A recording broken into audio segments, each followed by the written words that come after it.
We headed to the reception hall, the excitement of the ceremony. But an unexpected problem happened. There was a seat for my husband, but not for me. I looked several times, but couldn't find it. Then, Mary came over to me. "What's wrong?" "Oh, Mary, you came at just the right time. There's no seat for me somehow." Mary then said, half smiling, "Somehow? There's no way. There was never a seat for you in the first place." "Huh?" I couldn't believe my ears. "What do you mean?" My name is Sharon, a 34-year-old housewife. I've been married to Peter for 7 years. We've never had children, but last year I gave birth, finally. She's a very cute girl. Giving birth was hard, but my first daughter is just so precious. Peter also loves our daughter and comes home at a fixed time every day. Peter is cooperative with parenting, and it's a great help. "Sis, give this to my niece." "Oh, Noel, are you here again?" "But my niece, it's just too cute." Noel, my younger brother, who often visits our home, says, "There's a 5-year age gap between Noel and me. We have no other relatives since our parents are no longer with us. Our parents divorced when we were young. Our father had a bad drinking habit, and he would often become violent towards our mother. Our mother decided to divorce as she felt staying together would harm the kids. She took us in, but raising 2 children alone was hard, and she had 2 jobs to support us. Thanks to her, Noel and I are now able to make a living as adults. But our mother must have worked too much. She passed away from cancer about 5 years ago. Yet I believe she was at ease knowing that both of her children were working as employees. I'm truly glad I was able to show myself to my mother in my wedding dress. We'd always lived while supporting each other. Our bonds as a family were very strong. My brother and I vowed to live our lives as happily as possible for our mother. Living day by day in this manner, I'm very happy now." "Oh, what a lovely apron, right? I do have good taste, don't I? Don't be so cheeky. Don't you have anything else to do on the weekend? Go on a date or something?" I teased my brother jokingly, but an unexpected answer came back. "Actually, the reason I came today is that I wanted to tell you something." "Huh? Report?" "Yeah, I have someone I'm considering marrying." "What?" I was surprised. I've never expected this from my brother. It was totally unexpected. "Can I come over next Saturday to introduce her to you and Peter?" "Of course you can. I'll check Peter's schedule too." "Yeah, thanks." After my brother left, I felt quite emotional. I always took care of my brother at home while our mother was working, so the feeling was closer to being a guardian rather than a sister. It's such a big event for me that my precious brother would come to tell me about his wedding. I can't wait for Saturday. And since my husband has the day off, we'll meet them together. On that day, I was restless, wondering when they would arrive. "Sharon, you've been so fidgety since a while ago. But Noel is bringing his fiancée over, right? It makes me nervous." "Don't worry, Sharon. I bet Noel isn't expecting his sister to be nervous." "Well, maybe, but..." As we were having that conversation, the doorbell rang. My brother and his fiancée arrived about 5 minutes later than planned. I could feel my heartbeat speed up. When I opened the door, there was a beautiful woman standing next to my brother. "Hey, sis. Welcome." "Why are you so nervous, sis?" "Who, me? I'm not nervous." As I was having this conversation with my brother, I locked eyes with the woman he had brought along. She politely introduced herself. "Nice to meet you. I'm Mary. I'm Sharon, Noel's sister." After a brief greeting, I led the 2 of them into the living room. My husband, who had been waiting in the living room, greeted the 2. "I'll make some tea." "Oh, we brought some sweets. Let's all have some." "Oh, thank you. I'll prepare the tea with them." Once I had finished preparing it for everyone, we sat down at the dining table and started talking. Mary was very beautiful and decent. Just like me, she seemed a bit nervous, looking around restlessly. "So, where did you 2 meet?" "Through work. Mary was working as a receptionist at a client's office that I was working with." My brother and Mary said this, looking slightly blushed. My husband said, Not only managing negotiations, but also bringing a fiancé? Good work. Hey, Peter. That's one way to put it. My brother quickly interjected. I burst out laughing, and Mary was also laughing. Thanks to my husband, the slightly tense atmosphere immediately became more relaxed. By the way, Mary, how old are you? I turned 24 this year. Oh, I see. So she's 5 years younger than Noel, which means she's a full decade younger than me. So are you planning on continuing work after getting married? No. I'm going to quit. Oh, really? Many women these days prefer to continue working after marriage. That's unusual. I don't need to work that much. Noel works at a major company, and my family is quite wealthy. Gradually, her true personality was showing, which was different from my first impression. Also, you're not working currently, are you? No, I quit after giving birth to my daughter, but I was in the company for about 15 years. What? 15 years? How old are you now? I'm 34. Wait, so are you by any chance a high school graduate? Suddenly, Mary's expression hardened. Well, yes, I am. Oh, a high school graduate. She definitely sounded condescending. But then Noel quickly came to my defense. Sharon started working right after high school for me. We talked about it, right? We were poor, so Sharon gave up everything for me. Don't look down on her. I wasn't looking down on her, I was just surprised, because there's no one like that around me. Noel's defense had created an awkward atmosphere. I quickly tried to smooth things over by saying, "It must be unusual for you, Mary." Mary also added, "Yes, exactly. I didn't mean it in a bad way, I was just surprised." Noel seemed to accept this and replied, "Oh, okay, as long as that's the case." To change the subject, I asked, "Mary, what does your father do?" "My dad is the editor-in-chief of a publishing company called Double X." Mary proudly stated this. Wait, that publishing company? I noticed something, but I didn't want to bring it up and cause another weird reaction from Mary, so I decided not to mention it for now. Mary seems to take pride in the fact that her father earns a good income, and she brags about it. When talking about her father or her home, she looks really happy, even smug. I even thought that her nose had grown a few inches longer than when she first arrived at our house. Anyway, that's how the meeting to announce my brother's engagement ended.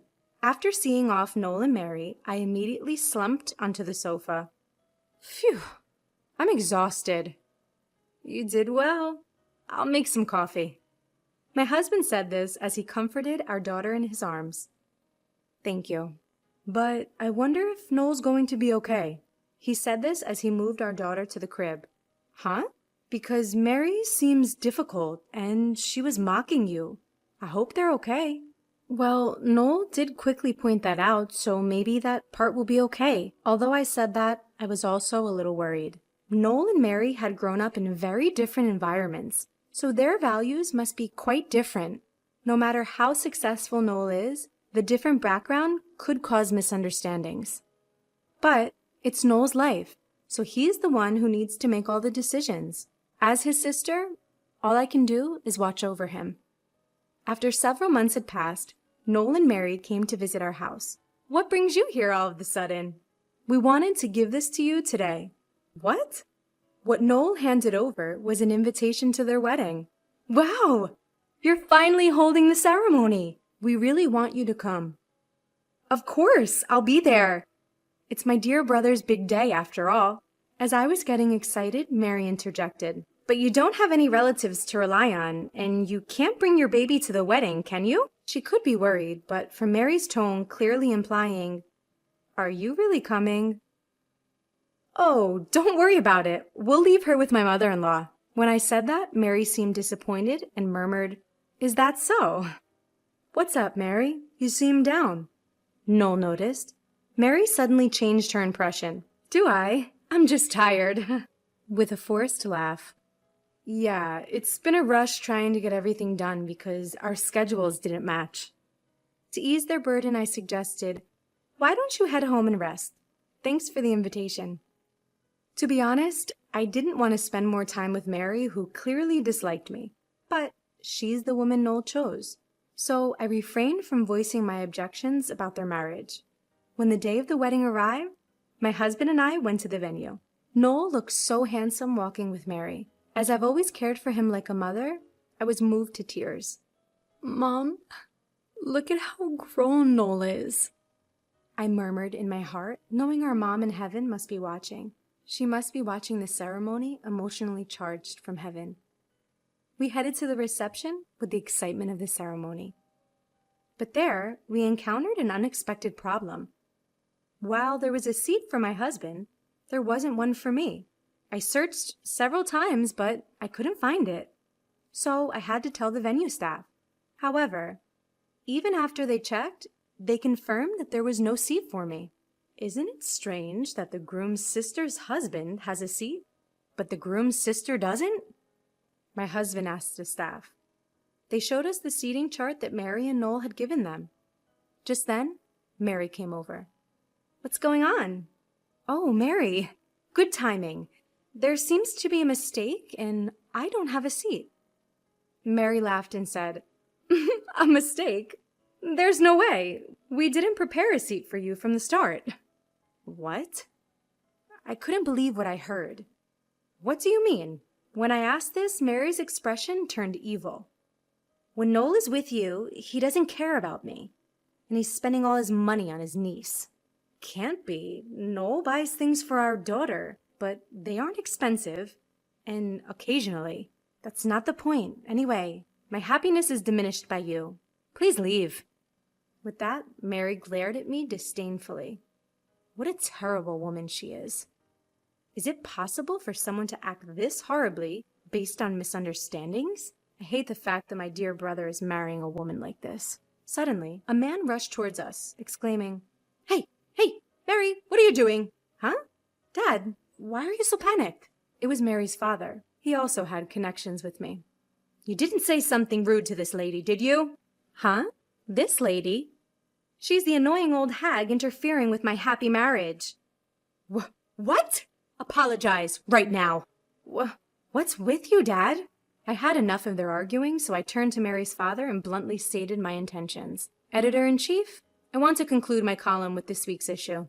I deeply apologize. She was disrespectful. We'll do anything, please. Don't quit." Mary's father apologized profusely. Seeing this, Mary was left in shock. I was into beauty after successfully losing weight, and I've been writing about it on social media. Recently, I shared about post-maternity self-care that you can do at home. This made me popular. I make a decent income. I've been writing an article on a magazine which he works for as a chief editor. Thankfully, the magazine's sales had increased, thanks to me, and I had been continuously writing. I had no idea that Sharon's younger brother was my daughter's fiancé. "Oh, you didn't come to the family gathering, did you? You said there was no need for just a sister." I deeply apologize. If I had known it was you, Sharon." You don't realize that your words only emphasize your bad character, do you? Silenced by my words, Mary's father could only stand there, dumbstruck. Anyway, I'd like to formally discuss my column with your company later. Goodbye. Having said that, I left the venue. My husband also left with me, saying that if I wasn't attending, he wouldn't either. Suddenly, my brother Noel came rushing over. Wait! Why are you guys trying to leave?" I explained everything to him. "What? That can't be. When I was at home, I saw a seating chart with Mary, and your name's on it." "I see. So it seems like Mary had shown a fake seating chart to Noel." Realizing this, Noel, his face flushed, stormed into the reception hall. He called off the engagement, stating, "I can't marry a person who treats my sister so poorly." And Noel really wasn't scattering money for his niece. It was Mary who spent a lot. She would buy anything, therefore it seemed she was financially strained. On top of that, the wedding was quite extravagant, so handling the finances was a struggle. Being blamed for spending money on his niece wasn't a pleasant situation at all. After all, wasn't all of this Mary's fault?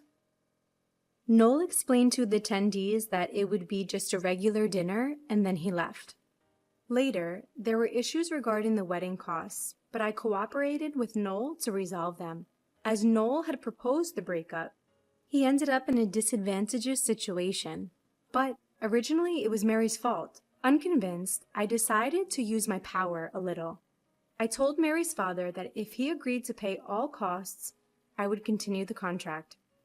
Mary's father agreed without hesitation, saying, "Understood." Mary seemed unconvinced, but her father snapped, "It's all because of you," and forcibly made her accept it. This way, Noel was able to break up with Mary without any loss or a negative mark against him. Meanwhile, I continued the contract as promised. However, I did report this incident to the publisher. After that, Mary's father was transferred to a different department and no longer as editor-in-chief. Mary was disowned by her father, saying, "It's all your fault," and was forced out of the house. She had no access to money, but still she couldn't shake off her previous spending habits. She's likely to ruin herself, but it's none of my business, and she brought this on herself. Even Noel said, "Next time, I'll find someone who values you as my sister." I told him, "Just find someone who doesn't treat people poorly." Noel laughed. True. Mary was just abnormal while he was comforting his niece. I'm glad that the problem was resolved safely. I hope Noel finds a good person next time. Wishing for Noel's happiness, I'll continue to work hard for my husband and daughter at home.